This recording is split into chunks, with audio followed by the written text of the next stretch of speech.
कर रहा हूँ 3D ज्योमेट्री। 3D ज्योमेट्री में सबसे इंपॉर्टेंट होती है मिसलेनियस एक्सरसाइज, क्योंकि उससे चांसेस ज़्यादा होते हैं कि मिसलेनियस एक्सरसाइज से क्वेश्चन डायरेक्ट पूछे आते हैं, तो उसको आपको prepare. Hello guys, this is your Priyansh Gautam, बहुत बहुत वेलकम करता हूँ आज के वीडियो में। जैसे कि आप सभी जानते हैं, मैं आपको मैथ्स के इंपॉर्टेंट क्वेश्चन दे रहा था। लास्ट क्लास में मैंने कैलकुलस के इंपॉर्टेंट क्वेश्चन और प्रीवियस ईयर क्वेश्चन और एनसीईआरटी के इंपॉर्टेंट क्वेश्चन आपको प्रोवाइड करा दिया था। अगर किसी ने नहीं देखा, छूटा हुआ है, तो डिस्क्रिप्शन में लिंक मिलेगा, तो आप जाके वो पांचों चैप्टर्स, मतलब कैलकुलस में 5 चैप्टर आते हैं, तो क्या बोलते हैं डिफरेंशिएशन से डिफरेंशियल इक्वेशन तक जितने भी क्वेश्चन थे मैंने सब बता दिया हूं। और आज हम बात करने वाले हैं 3D एंड वेक्टर्स के बारे में। जो इंपॉर्टेंट क्वेश्चन है मैं आपको सब प्रोवाइड करा रहा हूं पीडीएफ के फॉर्म में, और ये भी बताऊंगा साथ में कि क्या मेरे जो क्वेश्चन है वो क्या एग्जाम में एज इट इज आएंगे, और क्या मेरे क्वेश्चन से पढ़कर आप 95% से उस ज़्यादा स्कोर कर सकते हैं या नहीं कर सकते हैं। तो आज की वीडियो में हम डिस्कस करेंगे। स्टार्ट करते हैं आज का वीडियो, ठीक है। सबसे पहले देखो यार, क्वेश्चन आ भी सकते हैं, नहीं भी आ सकते हैं। मान लो अगर आपकी प्रिपरेशन अच्छी खासी है तो आप प्रीवियस ईयर क्वेश्चन को और उसमें इंपॉर्टेंट जो टेक है उसको आप प्रैक्टिस कर सकते हो। विद सॉल्यूशन आपको प्रोवाइड करा रहा हूँ, ठीक है। तो उसको आपको अच्छे से प्रिपेयर करने आना है। मान लो जो भी मैंने प्रिपेयर कराया हूँ उसी के जैसे क्वेश्चन आ भी सकते हैं एग्जाम में, और कुछ क्वेश्चन ऐसे होंगे जो एग्जाम में नहीं आ सकते हैं। दोनों चीज़ें हो जाएंगी। तो फॉर एग्जांपल अगर ऐसा क्वेश्चन आता है जो मेरे पीडीएफ का नहीं है, मतलब उससे बाहर ही आ गए क्वेश्चन, तब क्या करें उस सिचुएशन में।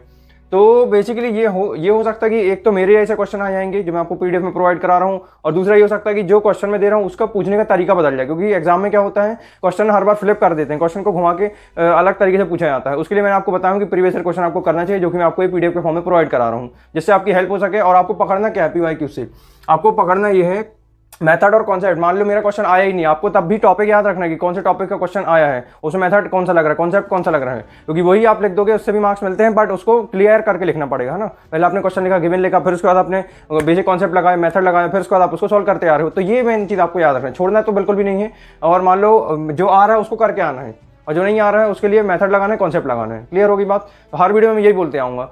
तो आप एक्सटर्नल हेल्प ले सकते हो। आपको चाहे आपने कोई नोट्स बनाए हुए हो, उससे आपको नोट्स से पढ़ना है, नोट्स आप पढ़ते हो अपना, उसी से रिवाइज करते हो, साथ में इन क्वेश्चन से प्रैक्टिस करते जाओ। और अगर आपने नोट्स भी नहीं बनाए हैं और आप बिल्कुल ही खाली बैठे हो, आपके पास कुछ रिसोर्सेज नहीं है, तो आप इंपॉर्टेंट क्वेश्चन को पढ़ सकते हो, नोट्स बना सकते हो। इसको आप रिवाइज करते आओगे तो आपका अच्छा सिलेबस भी कवर हो जाएगा, और क्वेश्चन भी कुछ आ जाएंगे तो आप अच्छा स्कोर करके आओगे। और जो नहीं आएंगे तो उसके जैसे क्वेश्चन आएंगे, उसके जैसे क्वेश्चन आ सकते हैं, तभी आपको मेथड और कॉन्सेप्ट वही लगाना है। क्लियर हो गई बात। बहुत इंपॉर्टेंट बात थी, ठीक है। तो चलो अब बात करते हैं सेकंड पॉइंट। अब देखो क्या बोलते हैं वेक्टर्स में, अगर मैं बताऊं क्या इंपॉर्टेंट है, स्केलर ट्रिपल प्रोडक्ट इंपॉर्टेंट है। एनसीईआरटी की सबसे लास्ट में आप देखोगे, लास्ट पेजेस में आपको दिखेंगे वो, है ना। वेक्टर्स का लास्ट एक्सरसाइज है, इंपॉर्टेंट है ना। स्केलर ट्रिपल प्रोडक्ट, और उसमें आपको रेक्टेंगल के और पैरेललोग्राम के इस टाइप के आपको क्वेश्चंस मिलेंगे, जिसमें आपको सॉल्व करके बताना पड़ेगा। वेक्टर्स का कॉन्सेप्ट लगता है उसमें। और उसके अलावा डॉट प्रोडक्ट, स्केलर प्रोडक्ट और डॉट प्रोडक्ट हो गया, और क्रॉस प्रोडक्ट वगैरह इंपॉर्टेंट है। मिसलेनियस इंपॉर्टेंट है, जिसमें कॉन्सेप्ट लगता है।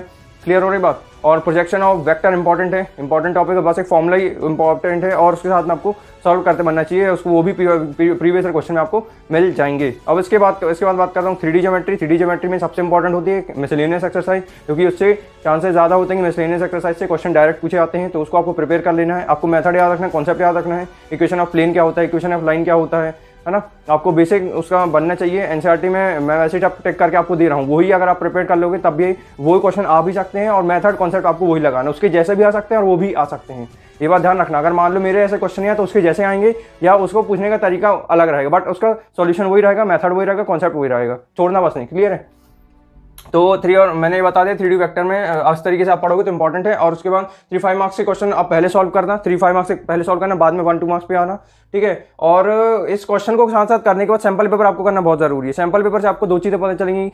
एक है टाइम, कि कितना टाइम लग रहा है एक क्वेश्चन को सॉल्व करने में, 2 क्वेश्चन सॉल्व करने में आधा घंटा, 1 घंटा, 2 घंटा, तो आपको क्या टाइम पता चलेगा, कितना टाइम लग रहा है सैंपल पेपर को सॉल्व करने में, ठीक। और उसमें आपको क्या पता चलेगा, पैटर्न पता चलेगा, जैसे केस स्टडी के नए क्वेश्चन ऐड किए हुए हैं, तो वो आपको प्रैक्टिस करने के लिए सैंपल पेपर बहुत इंपॉर्टेंट चीज़ है, आपको वो हेल्प करेगा। बट पहले पीवाईक्यूज एनसीईआरटी करना, फिर उसके बाद सैंपल पेपर पे आना। क्लियर हो गई बात। यहाँ तक मैंने अच्छे से क्लियर करके बता दिया, और बस इतना ही बताना चाह रहा था। और बस आपको रिवीजन डेली आपको रिवीजन करते हैं, दिन खाली मत जान देना, क्योंकि आपसे टाइम कम बचा है, 1.5 से 2 महीने का समय रह चुका है बस। तो आपको अच्छे से एकदम रिवाइज करते चले आना है। जैसा आपने आज पढ़ा, कल आपने रिवाइज किया, कल पढ़ा, परसों रिवाइज किया। डेली पढ़ते आओ, डेली रिवाइज करते हो, डेली पढ़ते आओ, रिवाइज करते जाओ। तो इस तरीके से अगर आप पढ़ते हो तो आपका अच्छा स्कोर आएगा। नेक्स्ट वीडियो में अब मैं आपको बताऊंगा प्रोबेबिलिटी और एलपीवी के इंपॉर्टेंट क्वेश्चन, और उसका क्या मेथड, कॉन्सेप्ट उसमें क्या इंपॉर्टेंट है, और किस तरीके से पढ़ना है, वो भी आपको डिटेल में बता दूंगा। तो बस इसी के साथ आज का वीडियो खत्म करता हूँ। Wish you all the very best. Thank you so much.